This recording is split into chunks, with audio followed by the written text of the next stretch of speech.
Hello everyone! Today I'm going to be talking about communism and how Canada is definitely headed that way now.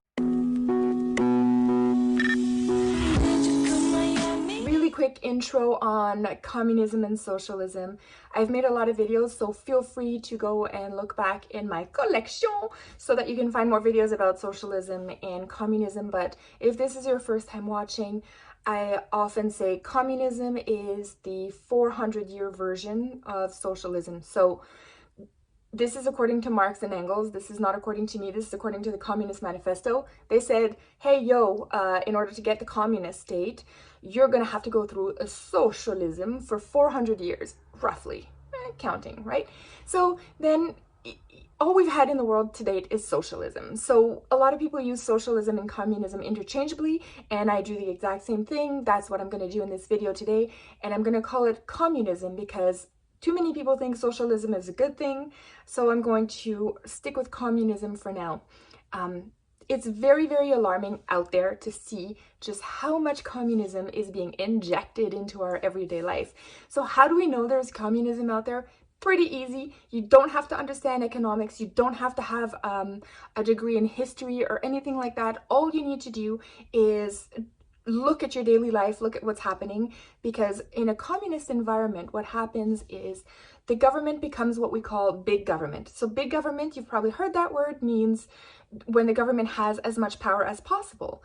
The communist flavoring to that totalitarian kind of state comes into collectivization. So the communist idea is you collectivize everything so that nobody owns anything, everybody works collectively towards the state goal, and eventually after 400 years of this magic, you end up in a full communist state with no state. So the end goal is to have no state, but the in-between goal with socialism is that you have some state. Now the state is trying to get power, and big government is when the state has a lot of power. So that means they're controlling what you do. So think about it. Think about what's going on right now. This is the first time that we have communism that is being ushered in via a disease. It's never happened before. Before it was revolution, and later, early 21st century, it was voted in. Crazy, right? Voted in. The people voted for socialism, but whatever. So nowadays we have COVID. So it's kind of like CommiCovi is coming to a state near you. So CommiCovi is here, and we can tell that it was no longer about COVID anymore, and it started being about communism and state power. Like, I do like this because I'm like thinking in my brain, we're grabbing power. Like, this is what communists do, right? They grab the power and then they're supposed to redistribute it. But what they do is they take, give me your money, and then they put it in their own pocket. It never gets redistributed. But anyways, hey, that's a spoiler alert. If you never figured out how communists work, that's how it ends up being. It's in the pockets of the elite, the Communist Party.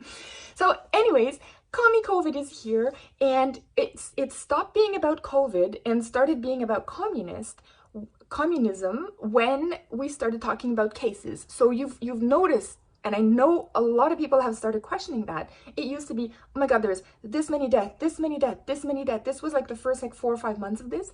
And after that, when they realized, wait a sec, the deaths are not that bad compared to the general population. So it's not completely, detrimental. It's not the worst thing we've ever seen.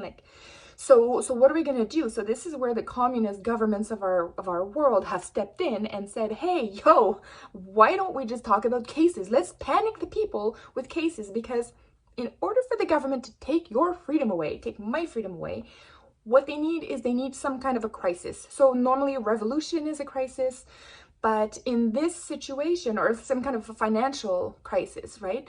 But in this scenario, there's a perfect kind of crisis, which is a disease.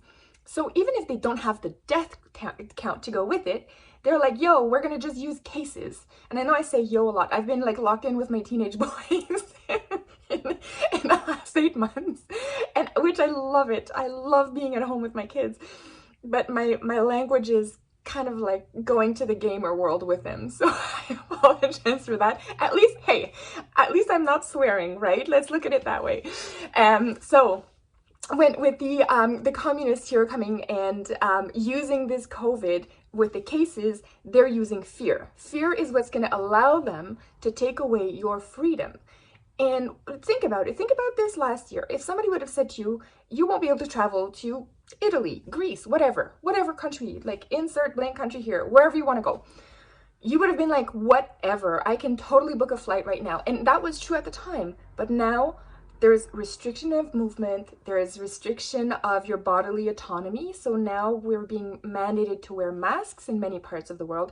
And I'm not even an anti-masker, because I believe if it was truly a serious disease, people would want to wear a mask when they go out, or people would at least choose to wear a mask. And people who don't want to wear a mask, then they weigh the risks of catching so-called disease in their own world, and they make the decision based on that. So the fact that the government came in and mandated it, that is a huge overreach. That is where the problem is. The mask in itself is not a problem. It's the government imposing a mandate that you have to wear it. So now they've come in, essentially you can look at it as a regulation on your breathing. You're no longer allowed to breathe freely, you must breathe through a mask. So can you imagine that? This is the government saying this to you.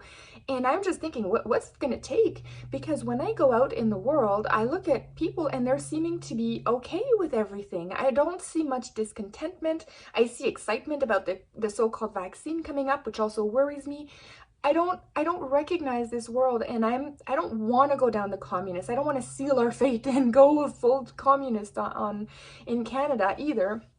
But it's just to show you how the government was already pretty big government in Canada before this.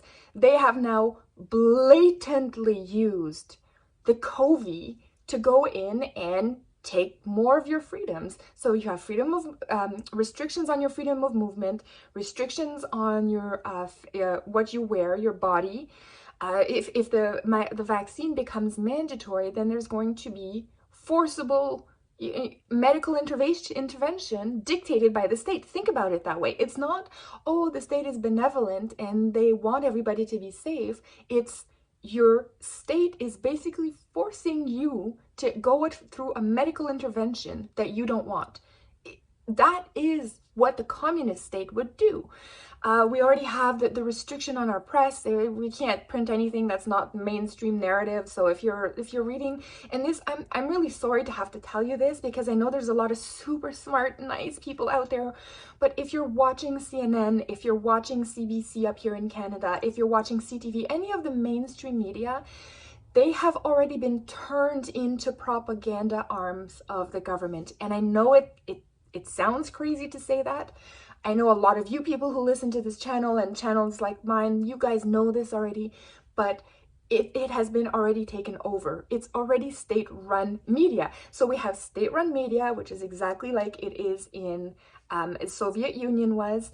And on top of that, you have the big tech giants who are censoring people. So when you have the censorship of other viewpoints than the mainstream media, that's just pure propaganda. This is exactly Nazi Germany. This is exactly what was happening with regards to the media, right? Like, we're not killing Jews, but I'm just saying the parallel is with the media and the control of the media and the whole propaganda that's going on. So pay attention to that. And I hope that more and more people will wake up. I unfortunately believe we are going to go through a little bit of a socialist phase in Canada, maybe 10, 20 years. We're all going to get poor. It's going to be really bad because in Canada it's super cold half the year. So if you're going to have socialism, you at least want it in a warm country where you can at least have a chance of growing something or finding something that you can eat outside. If it happens in Canada, it's going to be like the Ukraine. Like, it's just terrible. So we don't want that here. And I'm hoping that more and more people can wake up and stop the government overreach that is happening and just put a stop to it. If enough of us do rise up, it will happen. And that's where my hopeful side of my brain is trying to hang in there. But my realistic side is going, yeah, no, we want this. Now they're using COVID and we're going along with it. We're going along with CommiCovi willingly. So that's where I'm realistically thinking we might have to experience socialism for us to realize 20 years from now how much of a detriment it is, how destructive and how it's going to kill a whole bunch of people. So anyways, Let me know your thoughts in the comment section. I'm working on way more videos and trying to post more that now that I have a bit more free time. So anyways, I hope everybody's okay out there, and have a good rest of your day.